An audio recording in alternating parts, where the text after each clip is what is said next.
Double we try. Привет, Diane. Hi. I am here today to tell you a new story. And today I would like to share with you a story that is found in John chapter 5, and it begins with verse 1. Now, this is kind of the way this story goes, and I always encourage you to read this story for yourself so that you can decide if I've done a good job interpreting it or telling the story. And then God will often reveal to you things that I didn't know or things that I didn't say, but they're specially just for you.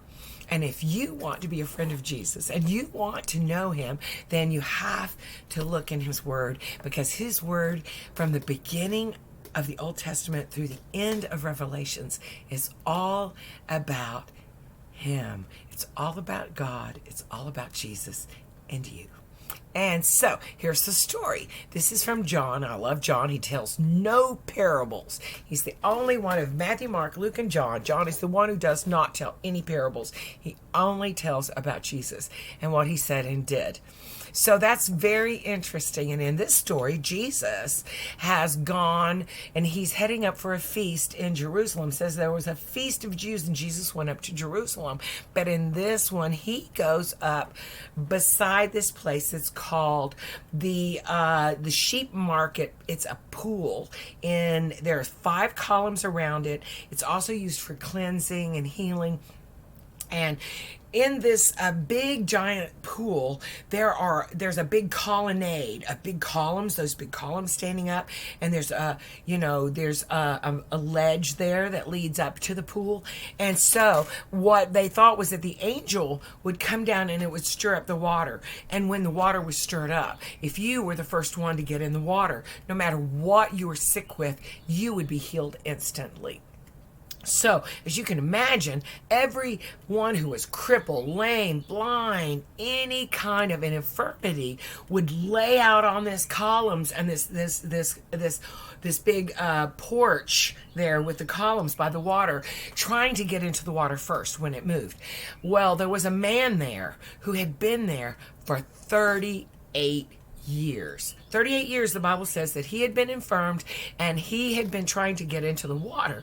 Well, Jesus comes up, and you know how nobody ever saw Jesus that they didn't get healed or changed?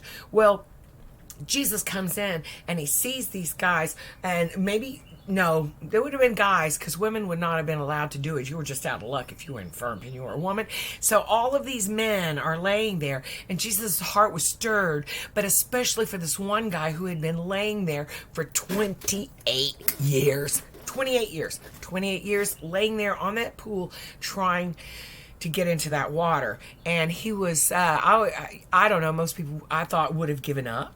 But this guy was there. And so Jesus looks at this guy and he goes, "Do you want to be well?" Now, frankly, I always thought that was kind of a smart alecky thing for Jesus to say. Do you really want to get well? Because this guy been laying there for 38 years. And that's so, of course, I would think he would want to be well. But Jesus said, "Do you want to be well?" And so, in my examination of the scriptures and studies, I found out that in that day and time, in that society, to be a beggar was a profession. That's right.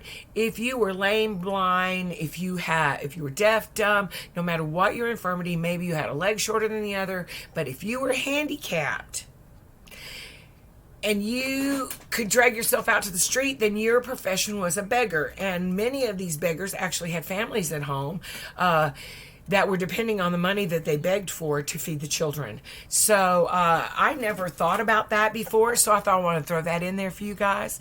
So this guy's laying there, and what Jesus is saying, do you really want me to change your life? Because no one who has an encounter with our God's life has to be changed. You have to make a decision when you meet Jesus. So Jesus says, do you want to be well? Because this means his entire life is about to change. This encounter with Jesus, Jesus looked at him, and the man goes, well, kind of like, of course. So Jesus said, take up your bed and walk. He didn't touch him. He didn't pray for him. He said, pick up your bed and walk. You're whole. Suddenly, I love a suddenly. Suddenly the man was well, and the man stood up, and he picked up his bed, and it was the Sabbath day for the Jews, and his friends went, "Wait a minute, you can't carry your bed on the Sabbath day. Sorry, you've been lame, and you haven't been able to walk in 38 years, and now you can, but don't you pick up that bed." See how silly rules can be? Well, anyways, some rules are really, really good, but some just are silly. So he couldn't pick up his bed and walk, but he did. And his friends went, "Oh my God, wait a minute. First of all, he's picking up his bed, he's walking. This man hasn't walked in 38 years, and now he's walking." And they go, "What happened?" He goes, "That man who just healed me told me to pick up my bed and walk." And they go, "What man?" He looks around. He goes, "I don't know, but he was here just a minute ago, and he healed me, and I got my bed, and I don't care if it's the Sabbath because I have been made whole." And the man starts to walk away. Well, the Pharisees are like, "What? Who? What? This Jesus is at it again. Oh my gosh, healing on the Sabbath day. Blah, blah, blah. Who is he? Where is he?" And the man didn't know. And he goes, "I don't know. It was this guy came up and he said, 'Get up your bed and walk, you're whole.' And I did, and I am. That's all I know." So he walks on through the temple and out to the gates, I guess, somewhere out in the courtyard. And there's Jesus. He walks up to him and he goes, "Hey, don't sin again unless worse things come upon you than what has been." And he leaves. I love this story because Jesus is telling us, I can make you whole. I can change your life. I can change your circumstances. But you have to do the work. You have to do the change. I can heal you. I can change what's wrong, but you have to keep the change going. Don't go back to your old ways. Continue on the new path that I've just put you on. Because think about it. If this man was a beggar and that was his profession, he suddenly has lost his profession. He can't go back out begging because he's not lame anymore. That blind man, he couldn't go out begging anymore because he wasn't blind anymore. So when Jesus heals you, your life is going to change. And you need to be ready for it. And you need to accept it and just know that the glory of the Lord is with you. And he that is within you, because he has healed you, is greater than anything else in this world. So when God changes your life, don't go back to the old ways. Stick with the ship. Stick with Jesus. I hope you all have a great day. I love you all. Goodbye.